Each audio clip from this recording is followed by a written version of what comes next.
Hello students, I Kamlesh Kumar. Welcome to all of you at my YouTube channel Social Science Academy.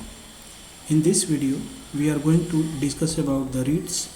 In the previous video, we have already discussed about the all fundamental rights which have been given by the Constitution of India to all the citizens of India. In this video, we are going to deal with the REITs. So REITs are simply an order which are issued in the case of violation of fundamental rights of citizen for the restoration of those fundamental rights. So they are of five types. Five writs are there which are issued by high courts or supreme court for the restoration of fundamental rights. So let us see. The power of issuing writs is given to the Supreme Court to ensure the enjoyment of rights by the people and to restore their rights in case of any violation. So the five types of writs are following.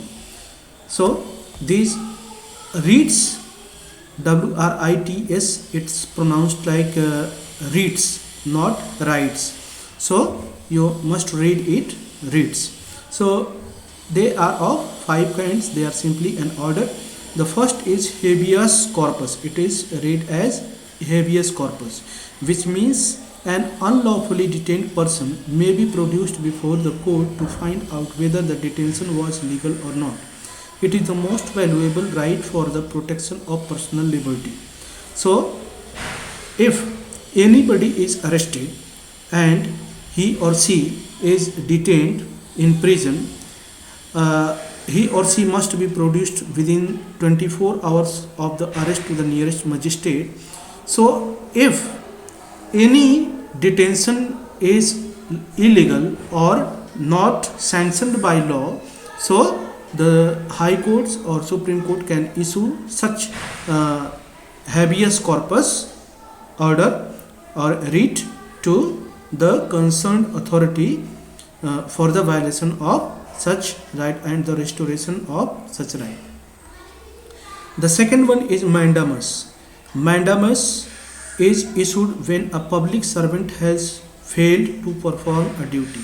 Suppose any public servant, any IS officer, government doctors, etc., if they fail to perform their proper duty which has been assigned to them, in such a case, the court orders the concerned official to perform the duty not performed earlier.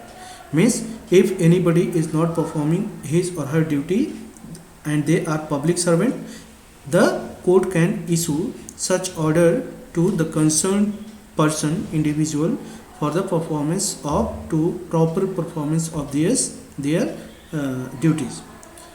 Third one is prohibition, which means prohibit or forbid or restrict somebody. So this writ is normally issued by a superior court to the lower court, asking it not be proceed with a case which does not fall under its jurisdiction. Suppose a lower court, district or session court, is hearing a case or proceeding with a case which is out of that its jurisdiction, then in that case high court can issue such prohibition writ to the concerned court.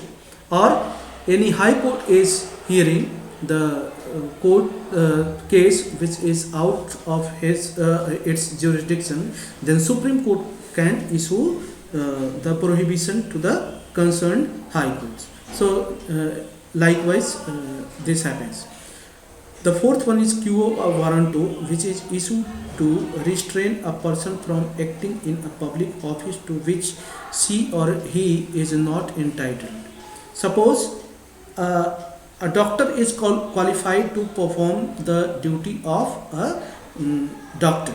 If he or she is performing the duty of an advocate or any other professional, and in performance of such duties, there will be violation of any, or the risk of violation of anyone's fundamental right, then quo warranto can be issued. The fifth one is certiorari. Certiorari means to be more fully informed of, which means if a superior court wants some additional information on records from a lower court to enable itself to deal with the case more effectively, these writs may be issued. Means suppose a Supreme Court is hearing a particular case and it wants it needs some evidence or record from High Court of Assam or High Court of Bihar. So it can issue certiorari order, and it can be given to the concerned High Court, and it can demand for such records or evidences or information. So these are the writs which have been given for the restoration of fundamental rights. These are remedial measures. So in this video, all of this, thanks, keep watching. In the next video we will deal with the fundamental duties. Thank you.